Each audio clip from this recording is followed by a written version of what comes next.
Ruffini de manera sucesiva. Entonces, Ruffini, y ya, 80 Ruffini, y ahí te descompuso el polinomio, digamos.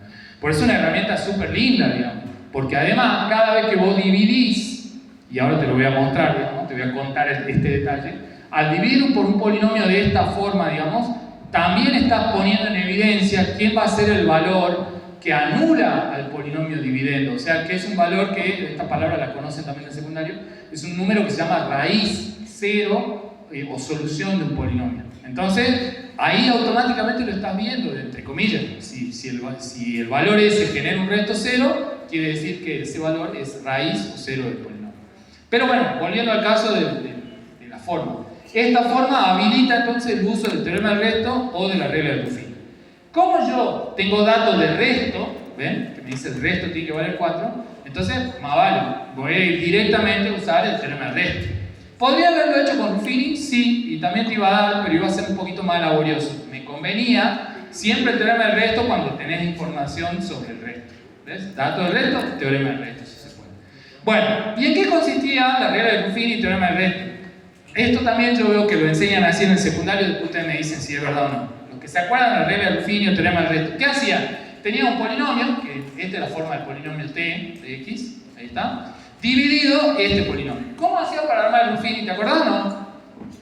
Te hacían armar una cuadrícula así. Ruffini era hermoso porque te sacaba las letras, te dejaba solo los coeficientes. Entonces vos podías decir, este polinomio 1 menos k cuadrado, 3 menos k. Y acá ponías algo. Bueno, además, es súper importante, cuando hagan Ruffini, que el polinomio esté también ordenado y completo. Porque cuando no lo completan, meten la pata en el cálculo, digamos. Tiene que estar ordenado y completo para poder trabajar. Ruffini, ¿no? El teorema del resto no tiene obligación de que esté ordenado y completo. Lo podés tomar como venga, digamos, ¿no? Pero, a ver, ahora pregunto todo lo que han visto en el secundario, a ver si yo tengo razón o no. La mayoría que vio esto en el secundario, por no decir el 100%, dicen que, ¿cómo continúa el Ruffini? Se mira acá y ¿a quién se elige? Signo contrario. ¿Ah?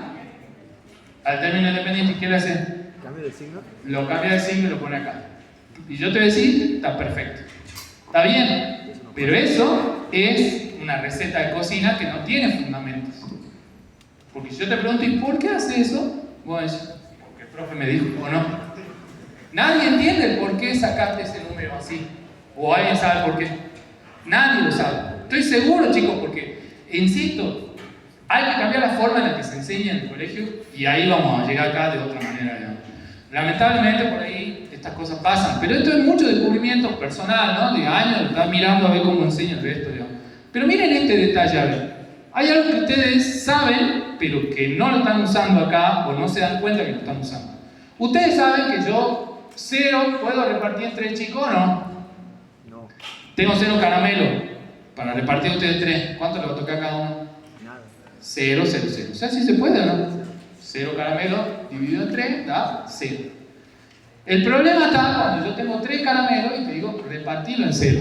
¿Por qué? Porque si yo te digo, tengo 3 caramelos, si vas acá al aula de física y repartís los 3 caramelos y venís para acá, te pongo 2 puntos de extra en el parcial, ¿no? Positivo. Va, no hay nadie, está cerrada la puerta. ¿Vas a poder repartir? No. Entonces, no se puede repartir cuando vos tenés un denominador nulo, digamos. ¿Te das cuenta? Entonces, esta expresión se dice que es una indeterminación. Por ahí los que están cursando análisis matemático se animan más todavía y dicen esto es infinito, ¿no? Pero yo no digo infinito porque no lo es en realidad. Es un indeterminado. No tiene respuesta porque no se puede hacer. Entonces, esto es una indeterminación. Si esto es una indeterminación, quiere decir que las expresiones que tomen esa forma de la división no son válidas bajo esa condición. Por lo tanto, si yo te digo 3 dividido x menos 2, esta expresión vale siempre, a ver, ¿vale siempre? ¿Para cualquier número vale esa expresión? No. ¿Qué valor no puedo tomar? El 2. ¿Por qué? Porque el 2 metido acá hace que eso se haga 0 y entonces entra en una indeterminación. ¿Se dan cuenta? ¿Ven? Entonces, te das cuenta que cuando vos dividís, el divisor no puede ser 0 porque genera indeterminación. Y el valor de conflicto es el valor que anula el denominador. Entonces cuando vos mirás el divisor, no está mirando al -2, está mirando al valor que puesto acá adentro anula. Y esa es la regla del por qué vos haces la selección que haces cuando vas a hacer Ruffini. Entonces ahora hagamos una vuelta de rosca, olvídate todo lo que viste en el secundario sobre Ruffini y teorema del resto y respondemos en función de lo que te acabo de explicar ahora. Si vos la estás dividiendo acá, esto no es lo mismo que yo ponga en vez de dos puntitos así, que lo ponga acá abajo x-3, es lo mismo. Y yo te digo, esta expresión para que sea válida, ¿qué valor no debe tomar? El 3, ¿por qué? Porque si pongo 3 acá, anularía al denominador y entraría en una indeterminación. ¿Te das cuenta que ahora tenés un fundamento del por qué elijo ese número? Y no es mirar el opuesto de él, es mirar el valor que anula al divisor. ¿Te das cuenta? Una vuelta de rosca que no parece importante, pero lo es un montón. Porque antes era magia y ahora ya entendés el por qué.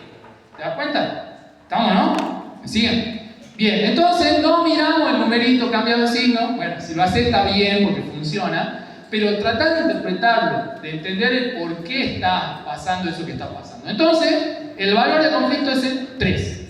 Si ese valor haría que el resto de la división fuera 0, se dice que ese valor es una raíz del polinomio t de x, ¿no? Y eso es súper importante porque ya te permite empezar a factorizar el polinomio. ¿Te das cuenta? Por ejemplo, y mirá al nivel al que llegamos, porque cuando yo te digo factorizar, parece que estamos hablando de chino, ¿no? No, caso de factoreo, dolor de cabeza automático, no parece, ¿no? Pero sin embargo, vos estás acostumbrado a factorizar.